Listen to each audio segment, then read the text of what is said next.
कर्नाटक में कांग्रेस रुझानों के अनुसार अभी 223 के जो रुझान आए हैं उसमें पूर्ण बहुमत हासिल कर चुकी है। यानी कि बीजेपी का कमल यहां पर मुरझा गया है और कांग्रेस 10 साल बाद फिर से कर्नाटक में अपनी सरकार बनाने जा रही है। पूर्ण बहुमत 112 से का आंकड़ा पार कर चुकी है, 117 तक यह आंकड़ा पहुंच चुका है। लेकिन सवाल यहां पर बहुत सारे हैं। क्या बीएस येदियुरप्पा ने यहां झटका दिया है जबरदस्त बीजेपी को, या भ्रष्टाचार का जो मुद्दा है वो भारी पड़ गया बीजेपी पर? क्योंकि बहुत जबरदस्त नुकसान हुआ है और सबसे बड़ा जो नुकसान बीजेपी को हुआ है वो ये हुआ है कि वो तीसरे नंबर की पार्टी बन गई है। जेडीएस उससे आगे निकल गई है। 2008 में जेडीएस सिर्फ 28 सीटों पर थी और इस बार वो काफी आगे निकल चुकी है। मतलब साफ तौर पर यह हुआ है कि बीजेपी के लिए यह बहुत बड़ा झटका है। हम आपको यह दिखा रहे हैं कि 118 का आंकड़ा छू सकती है कांग्रेस। एसएम कृष्णा भी आपको यहां पर नजर आ रहे हैं जो कि मुख्यमंत्री की दौड़ में दिख रहे हैं दिल्ली में बैठकर। अब सवाल यह है कि सरकार तो कर्नाटक में कांग्रेस ही बताएगी, ऐसा साफ हो चुका है और बीजेपी अब पहले नंबर से तीसरे नंबर पर खिसक गई है। जेडीएस मुख्य विपक्षी दल के तौर पर उठ रहा है। लेकिन अब सवाल यहां पर यह उठ रहा है कि कांग्रेस का मुख्यमंत्री कौन होगा, कर्नाटक की कमान कौन संभालेगा? जो सवाल लगातार सुमित पूछ रहे हैं। एसएम कृष्णा होंगे, सिद्धारमैया होंगे या कोई और होगा? यह सवाल लगातार यहां पर उठ रहा है क्योंकि अब अगला सवाल और महत्वपूर्ण सवाल यही है कि कर्नाटक का मुख्यमंत्री कौन होगा। बीजेपी की जबरदस्त करारी हार हुई है। कांग्रेस 10 साल बाद एक बार फिर से कर्नाटक में सत्ता पर काबिज होने यहां पर जा रही है। देखिए जो नतीजे आए हैं और जो रुझान यहां पर हैं वो कांग्रेस पार्टी के साफ तौर पर पक्ष में, यानी कि पूर्ण बहुमत सीधे सीधे कांग्रेस के पक्ष में गया है। लेकिन बीजेपी को जबरदस्त नुकसान हुआ है और येदियुरप्पा ने अपनी ताकत मनवाई है। येदियुरप्पा 12 सीटें लेकर ये जता चुके हैं कि हां उनका दबदबा है। और 2008 में जब बीजेपी सत्ता में आई थी तो वो सिर्फ और सिर्फ येदियुरप्पा की बदौलत आई थी। उन्हीं का ये जलवा था, उन्हीं के नेतृत्व में बीजेपी ने जीत हासिल की थी। लेकिन इस बार एक बड़ा नुकसान उन्होंने पहुंचाया है। भ्रष्टाचार दूसरा जो मुद्दा था उसने बीजेपी को नुकसान पहुंचाया है। लेकिन बीजेपी का जो वोट बैंक बटा है वो तमाम दलों में बढ़ गया है। बीजेपी को कहीं से कोई भी फायदा होता हुआ दिखाई नहीं दे रहा है। लेकिन येदियुरप्पा को अगर वोट मिले हैं तो वो क्यों, ये एक सवाल काफी बड़ा है।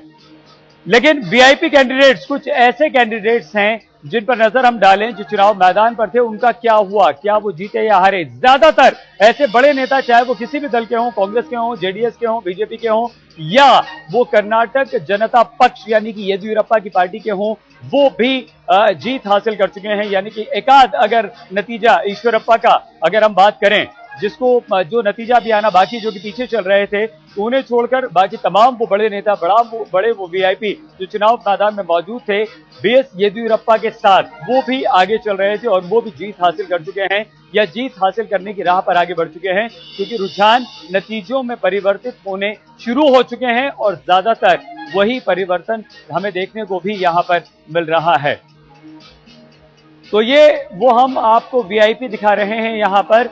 ये वो बड़े नेता हैं जो आगे चल रहे हैं या जीत चुके हैं अभी यहां पर। तो कांग्रेस को जबरदस्त फायदा, 10 साल बाद कर्नाटक में एक बार फिर से सरकार बनाने जा रही है कांग्रेस। कमल मुरझा गया है। क्यों, कैसे ये सब कुछ हुआ, तमाम विश्लेषण के लिए आपको लिए चलते हैं सुमित के पास। तो कुल मिलाकर जो परिस्थितियां दिख रही हैं कर्नाटक में, वो ऐसा लग रहा है कि येदियुरप्पा ने या दो बिल्लियों की लड़ाई में बंदर का फायदा हो गया। बीजेपी का जो वोट बटा, येदियुरप्पा जो पार्टी से अलग हुए, लिंगायत पूरा का पूरा फैक्टर लगता है कि बीजेपी से दूर हो गया और इसीलिए जो पार्टी 110 के आंकड़े पे थी वो गिरकर 36 पर आती हुई दिखाई दे रही है। अपने आप में बहुत बड़ा नुकसान है बीजेपी को कर्नाटक के अंदर और इसका फायदा सीधे तौर पर मिलता है कांग्रेस पार्टी को। न सिर्फ कांग्रेस सत्ता में लौट रही है, अपने दम पर लौट रही है, बल्कि लिंगायत फैक्टर ने भी, लोगों ने भी बड़ी तादाद में वोट किया है। कर्नाटक की राजनीति में लिंगायत, वोकालिगा और कुब्रा, ये 3 बड़ी कम्युनिटी मानी जाती हैं। वोकालिगा फैक्टर में आपको जेडीएस को दिखता है 41 सीटें मिल रही है। कुमारस्वामी, देवेगौड़ा ज्यादातर उस पार्टी से आते हैं लोग। जो मैसूर का इलाका है, मंडिया का इलाका है, कोलार का इलाका है, इस इलाके में खासी मजबूत पैठ है जेडीएस की और जेडीएस ने यहां पर ठीक ठाक अपना प्रदर्शन किया है।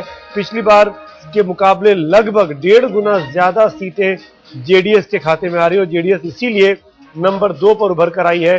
बीजेपी का कमल जो पहली बार कर्नाटक में दक्षिण भारत में 5 साल पहले खिला था, वो न सिर्फ मुरझा गया है बल्कि लगता है कि पार्टी की आपसी फूट में, आपसी राजनीति में इस मुरझाए हुए कमल को मुचल भी दिया गया है।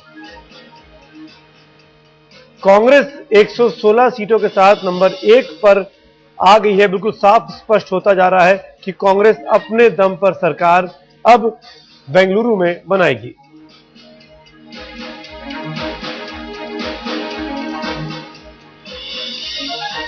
कर्नाटक में अब कांग्रेस के अंदर सबसे बड़ा पसोपेश है, सबसे बड़ी जो दिक्कत शुरू होने वाली है वो मुख्यमंत्री की कुर्सी को लेकर है। कई बड़े नेता हैं। सिद्धरामैया जो विपक्षी नेता रहे, जेडीएस से पार्टी में आए, हालांकि 3 चुनाव वो लड़ चुके हैं कांग्रेस के अंदर, ये तीसरा चुनाव लड़ रहे थे।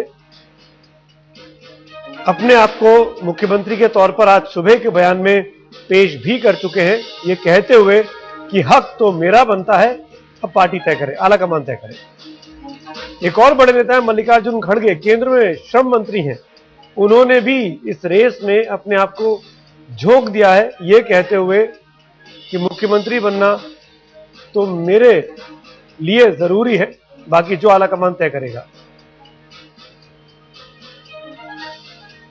राहुल गांधी के लिए और राजनाथ सिंह के लिए भी चुनाव खासा महत्वपूर्ण था।